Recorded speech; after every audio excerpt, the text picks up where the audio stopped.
Some days previously we have started with remedies for breach of contract.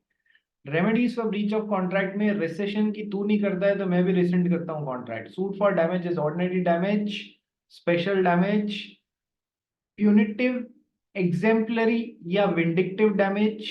ठीक है, ये तीन तो पढ़ लिए थे. और दो कौन से थे भाई बताइए?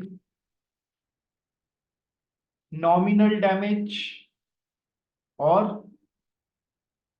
Liquidated. Liquidated damages versus penalty. ठीक है, ये पांच अपन ने पढ़े थे, क्वेश्चंस आते हैं इस पे से. Suit for quantum meruit next अपन ने ये चालू कर दिया था और ऑलमोस्ट खत्म भी कर दिया था. सूट फॉर क्वांटम मेरिट, जितनी क्वांटिटी में काम किया है उतना मुझे मिलना चाहिए पैसा. तो ये ऑलमोस्ट कल इसका बस एक लास्ट पॉइंट बचा था, उसके अलावा हमने सब कुछ खत्म कर दिया था सूट फॉर क्वांटम मेरिट में. कि सर जब कॉन्ट्रैक्ट ब्रीच के द्वारा तोड़ दिया जाता है तो सर जो नॉन ब्रीचिंग पार्टी है वो डिमांड कर सकती है. Sir when in agreement is discovered to be void, शुरुआत से गलत था लेकिन तुमने उस शुरुआत से गलत एग्रीमेंट के अंदर मेरे से काम करा लिया तो सर मेरे को दो भाई. व्हेन समथिंग डन और थिंग सप्लाइड नॉन ग्रेशियसली, बिना फ्री फोकट की इच्छा के, मतलब कुछ वापस पाने की इच्छा के साथ में मैंने आपके लिए कुछ काम किया है तो वो आपको वापस जितना काम किया गया उसका पैसा देना पड़ेगा. when something done under a contract but consideration is not fixed, तो सर आप ये नहीं बोल सकते कि कंसिडरेशन फिक्स नहीं है इसलिए कॉन्ट्रैक्ट वॉइड हो जाएगा. नहीं सर, एक वैलिड जो भी वाजिब कंसिडरेशन है क्वांटम मेरिट के हिसाब से वो आपको देना पड़ेगा. इस पे, इस छोटे से पॉइंट पे भी क्वेश्चन आया हुआ है. ठीक है, next. when part performance is accepted in case of divisible contract. देखो, when part performance is accepted in case of divisible contract, तो भी सर क्वांटम मेरिट के हिसाब से पेमेंट डिमांड किया जा सकता है. एक तो होती है कि सर जब पार्ट परफॉर्मेंस को हम अपनी खुद की इच्छा से एक्सेप्ट कर रहे हैं, मतलब वॉलेंटरीली एक्सेप्ट कर रहे हैं. सामने वाले ने पूरी परफॉर्मेंस नहीं दी, मिस्टर वाई को जितना परफॉर्म करना था उन्होंने पूरा परफॉर्म नहीं किया. ठीक है, ये पॉइंट को बहुत ध्यान से समझना. मिस्टर वाई को जितना परफॉर्मेंस देना था उन्होंने पूरा नहीं दिया, पार्ट परफॉर्मेंस दिया, उसके बाद में फर्दर परफॉर्मेंस नहीं दे रहे. ठीक है, तो एक तो होता है कि अपन इस पार्ट परफॉर्मेंस को अपनी वॉलेंटरीली अपनी इच्छा से एक्सेप्ट कर रहे हैं. एक नॉन वॉलेंटरीली हमको एक्सेप्ट करना पड़ रहा है. नॉन वॉलेंटरीली एक्सेप्ट करना पड़ रहा है पार्ट परफॉर्मेंस को. दोनों में फर्क आ जाएगा. कैसे कैसे, आइए पढ़ते हैं और समझते हैं. कर्ण फारिया पढ़ भाई. Where a contract is divisible and a party perform part of his contract and refuses to perform the remaining part, in such case the party at fault may sue other party who has enjoyed the benefit for part performance. देखो, where a contract is divisible, contract divisible है and a party perform part of his contract and refuses to perform remaining part, in such case party at fault. ये मैं थोड़ा सा एक बार check करूंगा, ये party at fault होना चाहिए या पार्टी नॉट एट फॉल्ट होना चाहिए, एक बार मैं वापस कंफर्म करूंगा.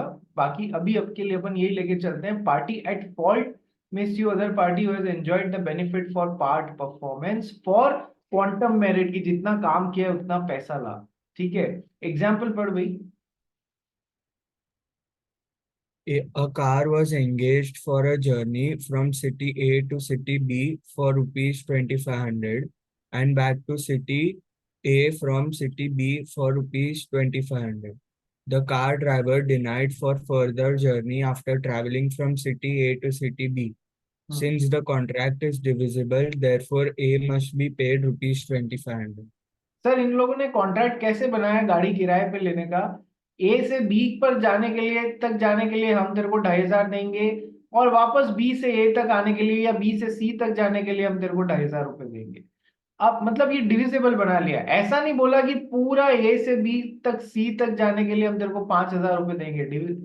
नॉन डिविजिबल नहीं बनाया, पता नहीं पड़ रहा है ए से बी तक का कितना, बी से सी तक का कितना, ऐसा नहीं बनाया, डिविजिबल बनाया. ए से बी तक का 2500, बी से सी या बी से ए तक वापस का 2500. ठीक है, अब ए से बी तक ले गए, उसके बाद में ड्राइवर ने बोला भैया गाड़ी आगे नहीं जा पाएगी, तो सर कॉन्ट्रैक्ट डिविजिबल था, कॉन्ट्रैक्ट तोड़ दिया, ठीक है कोई बात नहीं, लेकिन सर जितना काम किया उतना ये मांग सकता है, ठीक है, चलिए कोई बात नहीं। But if the contract is not divisible and requires complete performance as a condition for payment, the party in default cannot claim payments for work done on the basis of quantum merit.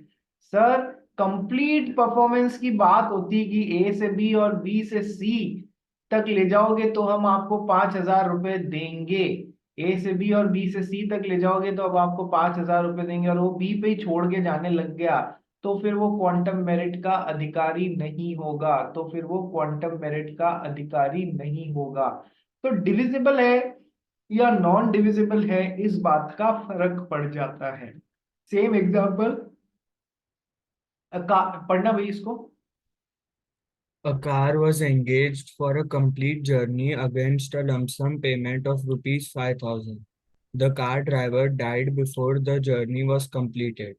Since the contract is not divisible, therefore his legal representatives cannot claim any amount on the basis of quantum merit. Cannot claim any amount on the basis of quantum merit।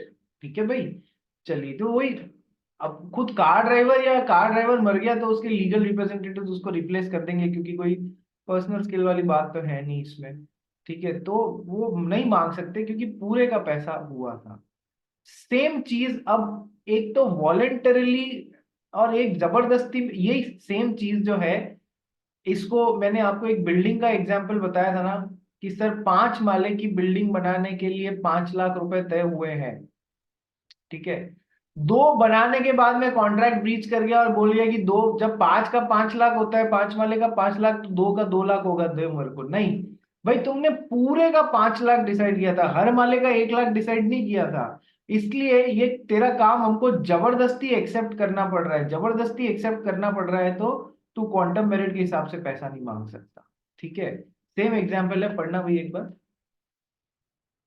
A building contractor agreed to construct a house for B for rupees 2 lakhs.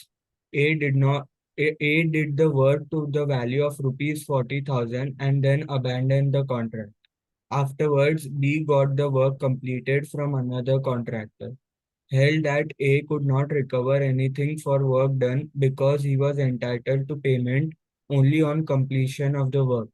In this case, acceptance of part work by B was no ground for awarding remuneration, as B had no option but to accept the part work, and this did not imply that payment should be given for incomplete work. भाई 2 माला बनाने के बाद में वो भाग गया तो हमको किसी और को पकड़ के बाकी का काम करवाना पड़ा, हमको उसका ये काम जबरदस्ती एक्सेप्ट करना पड़ा, ये पार्ट पार्ट एंड पार्सल किया हुआ काम, क्योंकि अब ऐसा नहीं हो सकता कि हम पहले उसका ये तोड़ेंगे और वापस शुरुआत से बनाएंगे, हमको इसके ऊपर ही बनाना पड़ेगा, उसका काम जबरदस्ती एक्सेप्ट करना पड़ रहा है, ठीक है। तो यदि एक एक माले का 1-1 लाख होता तो भले ही वो डिमांड करता, लेकिन पूरे का 5 लाख रुपए डिसाइड हुआ था, ठीक है, चलिए नेक्स्ट। इसी के साथ में हमने क्या किया, क्वांटम मेरिट वाला भी फिनिश कर लिया, ठीक है। एक तो वीडियो ऑन करो ना, वीडियो ऑन करो। ये यश इतने दिनों से एब्सेंट है, किसी के उसके वेयर अबाउट्स पता है क्या कि वो क्यों नहीं आ पा रहा है रेगुलरली? दूसरी क्लासेस सर में, उनके एग्जाम्स चालू है। अच्छा दूसरी क्लासेस में आ रहा है वो?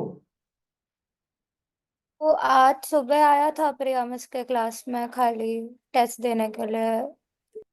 ओके, और रोहन तो आ ही नहीं रहा, और एक और जना गायब है, कौन है भाई?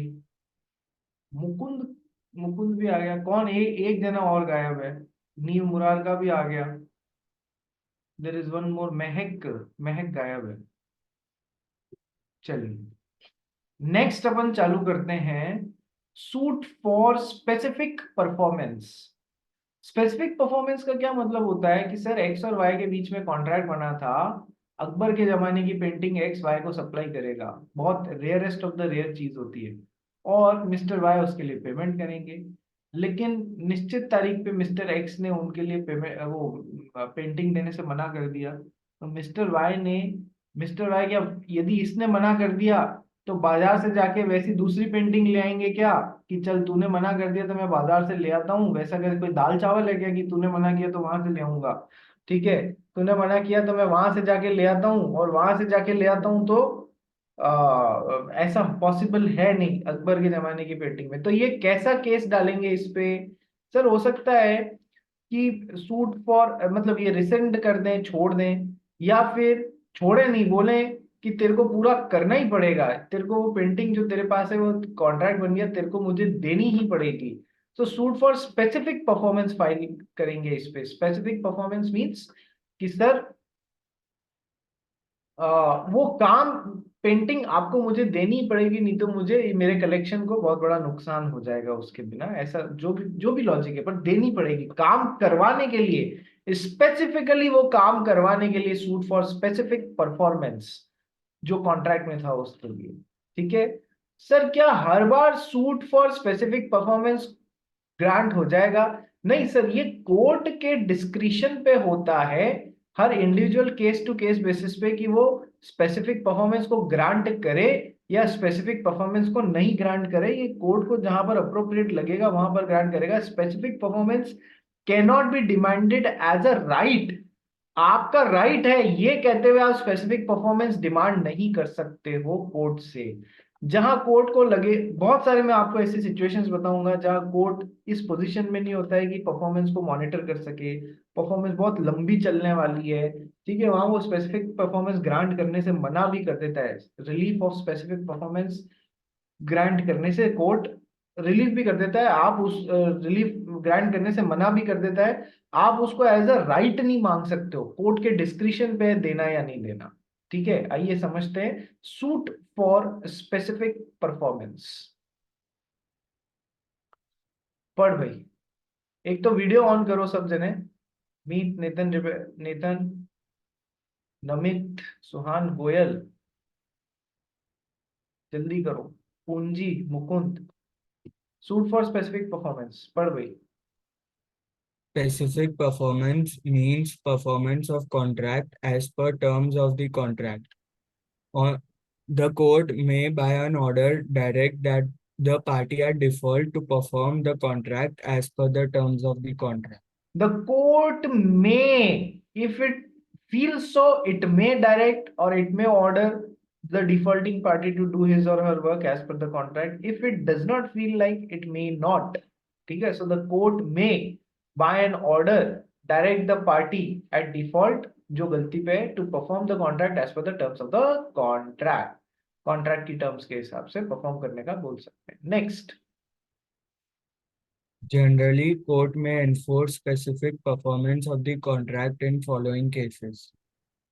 इन दो सिचुएशंस में कोर्ट जो है वो स्पेसिफिक परफॉर्मेंस के लिए अलाउ कर देता है। जनरली कोर्ट में, उसकी इच्छा पे है, पर जनरली ये देखा गया है कि कोर्ट में enforce specific performance of the contract in following two cases, इन दो केसेस में वो अलाउ करता है। पहला क्या?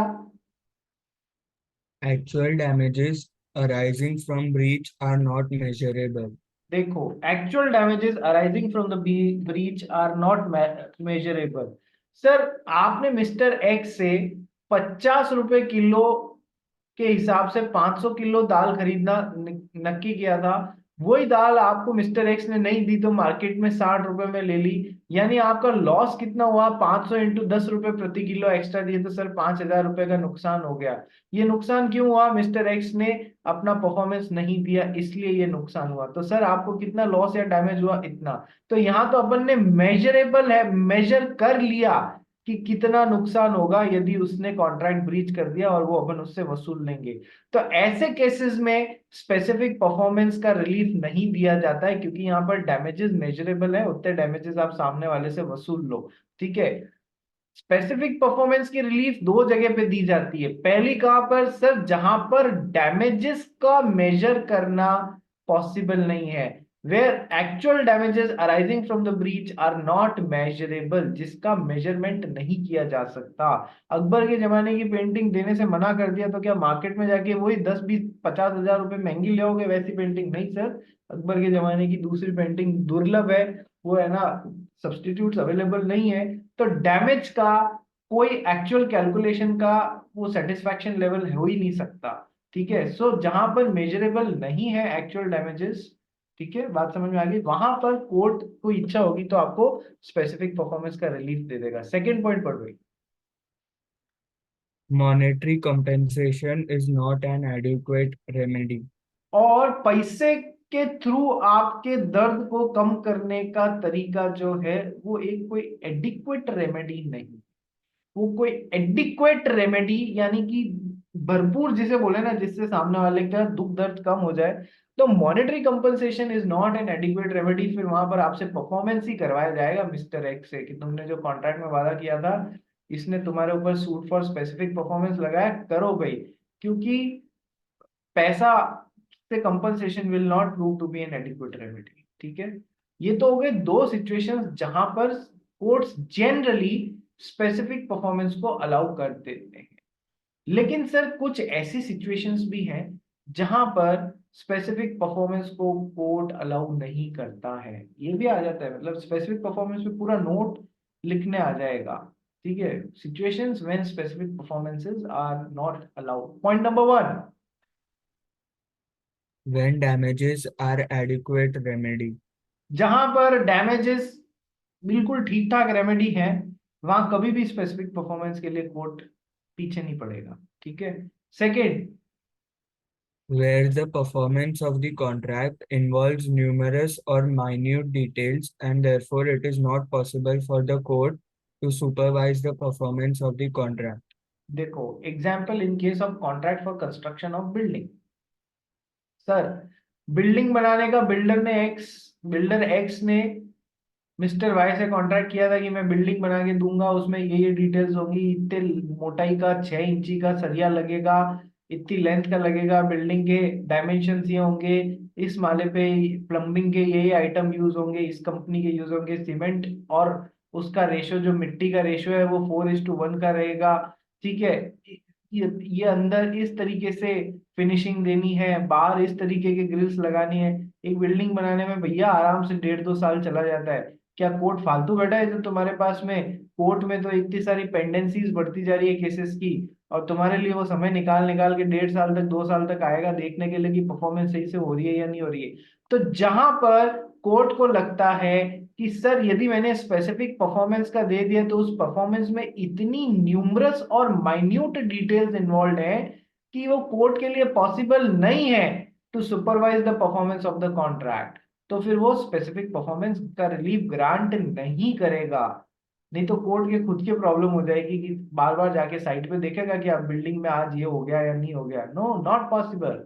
तो दो जगह सर जहाँ डैमेजेस ठीक ठाक रेमेडी है वहां पर स्पेसिफिक परफॉर्मेंस का रिलीफ नहीं मिलेगा। जहां इतनी माइन्यूट डिटेल्स हैं कि कोर्ट के लिए उसको सुपरवाइज करना पॉसिबल नहीं होगा तो वो स्पेसिफिक परफॉर्मेंस का रिलीफ नहीं देगा। Third point, When performance of contract depends upon personal qualities of parties, contracts of singing, dancing, teaching, etc. when performance of contract depends upon personal qualities of parties like contract of singing, dancing, teaching। Sir यदि contract कोई personal skill के लिए है, यदि contract personal skills involve करता है, mister x ने यहाँ पर सिंगिंग का बनाया था, निश्चित तारीख पे पहुंचने से मना कर दिया, और यदि मिस्टर वाई ने इन पे suit for specific performance file कर दिया, यदि मिस्टर वाई ने कहा नहीं आपको आके गाना गाना ही पड़ेगा, तो ऐसे सुर ताल में गाएगा कि इसका पूरा शो ही बिगड़ जाएगा। आप किसी से जबरदस्ती सिंगिंग या जबरदस्ती पेंटिंग या जबरदस्ती डांसिंग करवा सकते हो क्या? नहीं करवा सकते हो ना। इसलिए इसलिए इसलिए सर जहां पर कॉन्ट्रैक्ट पर्सनल स्किल्स वाले होते हैं वहां पर स्पेसिफिक परफॉर्मेंस का रिलीफ ग्रांट नहीं किया जाता है। क्या ये बात भेजे में घुस गई? बोलो यस और नो। नी मुरार का, नी मुरार का भेजे हाँ में घुस सर। गई क्या? बात भेजे में घुसी जो बता रहा हूँ। हाँ सर। क्या घुसा बता चल। क्या हुआ सर? क्या समझ में आया? क्या बात भेजे में घुसी लास्ट वो बता। तो point sir performance of contract. क्या? अनम्यूट अनम्यूट रहे। क्या परफॉर्मेंस से हाँ रिलेटेड क्या? कि वो डिपेंड करता है सर पर्सनल क्वालिटीज के ऊपर सर। हाँ, तो पर्सनल क्वालिटीज वाला कॉन्ट्रैक्ट है, पर्सनल स्किल्स वाला है, तो अपन सूट फॉर स्पेसिफिक परफॉर्मेंस लगा सकते हैं या नहीं लगा सकते हैं? ये लगा सकते हैं सर, नहीं लगा सकते हैं। वायलेशन हो जाएगा सर, क्या वायलेशन हो जाएगा? Personal violence sir.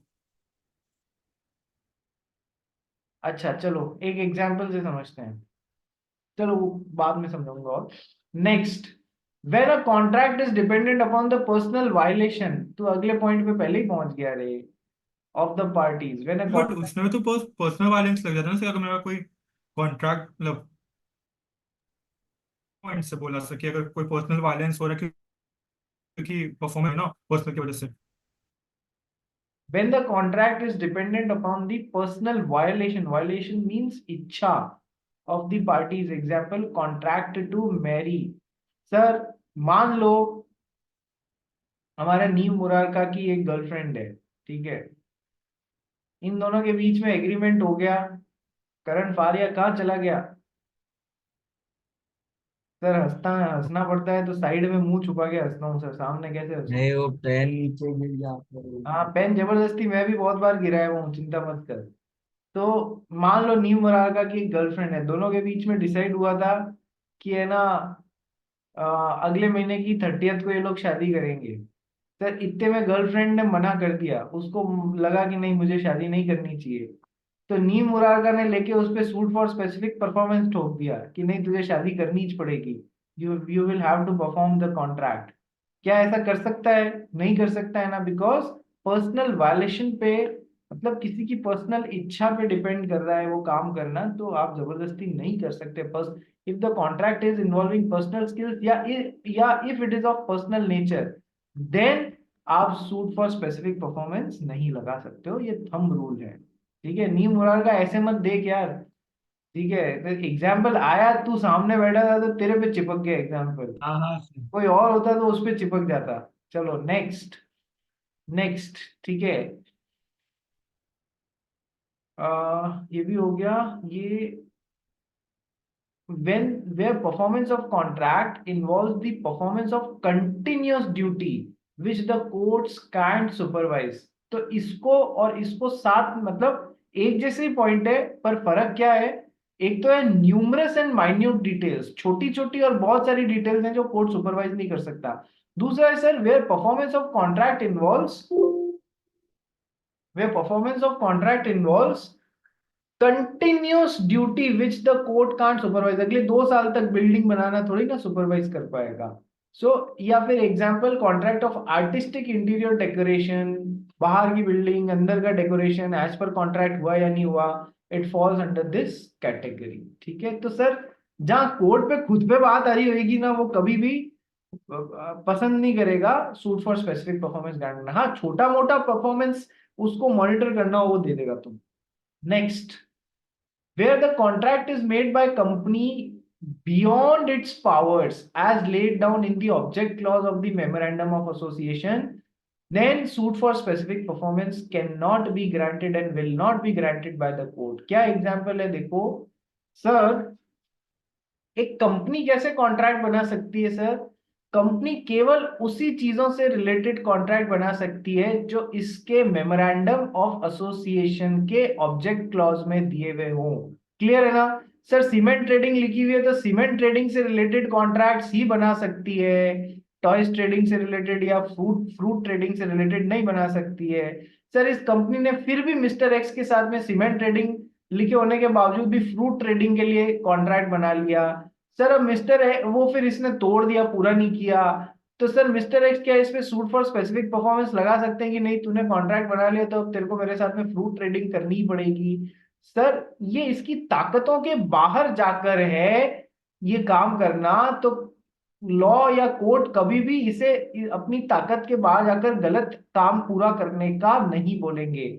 सर तो ऐसी सिचुएशन में जहां कंपनी ने एमओए के ऑब्जेक्ट क्लॉज के बाहर जाके कोई काम कर के लिए कॉन्ट्रैक्ट बना लिया है, उस पर कभी भी suit for specific performance court grant नहीं करेगा। बहुत सिंपल है। When one of the party is a minor, जब भी कोई एग्रीमेंट बन रहा है वो किसी माइनर के साथ में बन रहा है और माइनर वो काम पूरा कर ही नहीं रहा है, तो क्या कोर्ट इनके ऊपर सूट फॉर स्पेसिफिक परफॉर्मेंस की परफॉर्म करो, तुम तो माइनर हो, नहीं परफॉर्म, तुमने एग्रीमेंट बनाया, परफॉर्म करना पड़ेगा।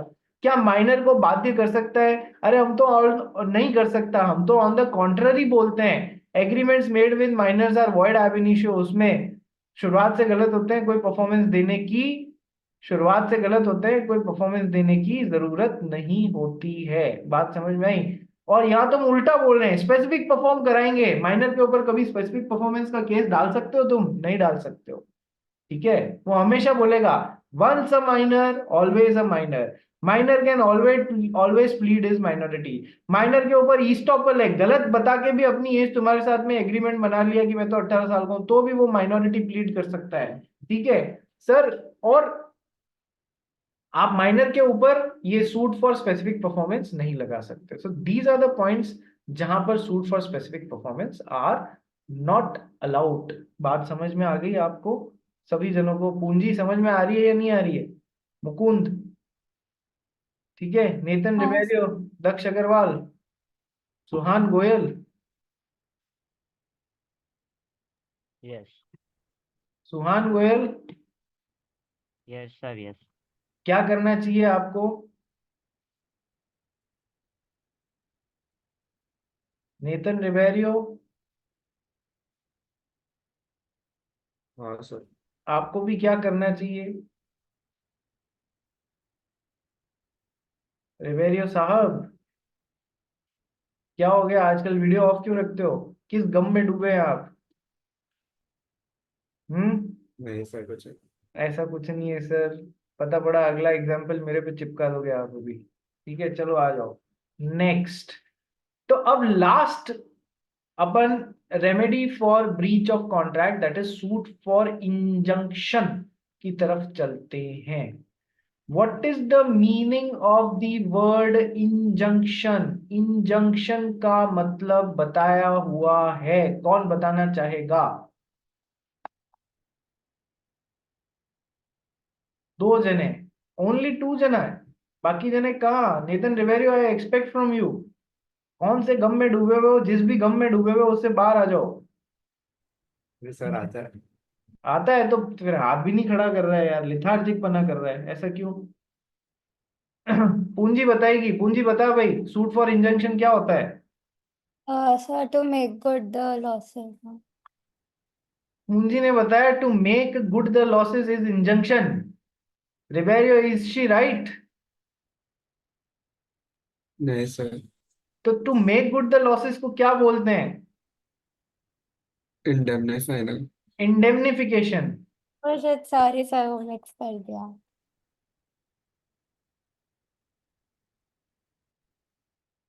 ठीक है, इसको क्या to make good the losses को बोलते हैं इंडेमनिफाई करना, या कॉन्ट्रैक्ट ऑफ इंडेमनिफिकेशन। जैसे आपने कोई इंश्योरेंस कंपनी से कोई पॉलिसी खरीदी, घर में आग लग गई तो 5 लाख रुपए का नुकसान की कवर करने के लिए, तो that is a contract of indemnification, ठीक है? इंजंक्शन क्या होता है भाई? रिवेरियो आता है ना, तू बता।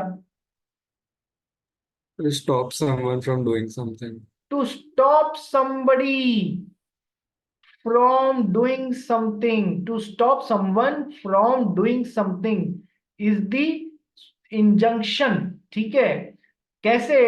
मान लो सुहान गोयल के सर पे बंदूक रख के, और किसी मिस्टर एक्स ने, मान लो सुहान गोयल के सर पे बंदूक रख के हमारे नमित ने, नमित कहाँ चला गया? इसने इसकी जमीन जबरदस्ती अपने नाम करा ली और इसको छोटा मोटा 10% जितना पेमेंट कर दिया, ठीक है? कॉन्ट्रैक्ट दिखे इस वजह से। तो अब सर ये कॉन्ट्रैक्ट किस बेसिस पे बन रहा है? कि सर कोअर्जन के बेसिस पे बन रहा है। तो सुहान गोयल क्या करेगा सर? इस तो कॉन्ट्रैक्ट कैसा है कि सर फ्री कंसेंट नहीं है, इसलिए वॉइडेबल है। वॉइडेबल है तो कंटिन्यू कर सकता है, और चाहे तो रिसेंड भी, खत्म भी कर सकता है। रिसेंड कहाँ जाके होगा? कि सर कोर्ट में जाके कैंसिल कर होगा। कोर्ट में जाके सुहान गोयल दो तरीके की एप्लीकेशंस लगाता है, प्रेयर्स करता है। पहली बात तो इस कॉन्ट्रैक्ट को कैंसिल करा के मुझे मेरी जमीन या प्लॉट वापस दिलवाया जाए, नंबर 1। नंबर 2, दूसरी एप्लीकेशन लगाता है सूट फॉर इंजंक्शन, ठीक है? Injunction means to stop somebody from doing something, to stop the Namit from further selling this land or alienating this land to Mr. X, to third party, जब तक कि इसका decision नहीं हो जाता इस वाले केस का, तब तक ये उस जमीन को आगे बेच नहीं पाएगा। तो सेकंड इस पे लगाएगा suit for injunction to stop somebody from doing something. Injunction word का मतलब समझ में आ गया? Yes sir. तो सर कई बार हमें सूट फॉर इंजंक्शंस भी फाइल करने पड़ते हैं ताकि न्याय सही तरीके से हो सके। मान लो सुहान गोयल ने नमित के ऊपर ये सूट फॉर इंजंक्शन फाइल किया ही नहीं होता, मतलब कोर्ट से प्रेयर ही नहीं मांगी होती, बस यही प्रेयर मांगी कि इस कॉन्ट्रैक्ट को कैंसिल कराया जाए। जब तक इस और यदि सूट फॉर इंजंक्शन नहीं लगाया होता तो नमित ने ये आगे मिस्टर एक्स को बेच दिया, यही जमीन जो सुहान गोयल से जबरदस्ती ली थी, और मिस्टर एक्स ने गुड फेथ में खरीद ली बेटा, ये सोचते हुए कि सही तरीके से ट्रांजैक्शन हो रहा है। तो सर अब इस कॉन्ट्रैक्ट का कुछ नहीं हो सकता, कैंसिल हो भी जाएगा तो भी सुहान गोयल को कोई फायदा नहीं होगा। इसलिए जरूरी है इस कॉन्ट्रैक्ट को कैंसिल कराने के साथ में ये सूट फॉर इंजंक्शन भी लगाए, सूट फॉर इंजंक्शन भी लगाए to stop somebody from doing something वाला भी, ताकि ये फर्दर बेच नहीं देवे उस जमीन को जो इसने बिना फ्री मतलब विदाउट फ्री कंसेंट हासिल की है। ठीक है, सूट फॉर इंजंक्शन पढ़ गई। Injunction is an order of court prohibiting a party to the contract from doing a particular thing or from doing something against the terms of the contract. Injunction is an order of the court prohibiting or stopping a party to the contract from doing a particular thing. यानी कि what is injunction? To stop somebody from doing something or from doing something against the terms of the contract, या फिर contract की terms के against। Main एक line पकड़ लो, injunction means to stop somebody from doing something। ठीक है, ये injunction वाली रेमेडी कब अवेलेबल होगी? पहला पॉइंट पढ़ गई। The court has the discretion whether or not to grant injunction. Court के इच्छा पे डिपेंड करेगा कि वो आपके फेवर में इंजंक्शन ग्रांट करेगा या नहीं करेगा। आप उससे एज अ राइट नहीं डिमांड कर सकते हो कि मेरा हक है। कोर्ट को लगेगा सिचुएशन को देखते हुए इंजंक्शन ग्रांट करना जरूरी है तो नहीं तो कर देगा, अदरवाइज नहीं भी करेगा। तो court has discretion on this fact whether और not it wants to grant injunction. Second point, When a party to the contract promises to do an act which requires personal performance, but afterwards refuses to perform such act, resulting in breach of contract, the court may restrain the defaulting party from performing such act in future.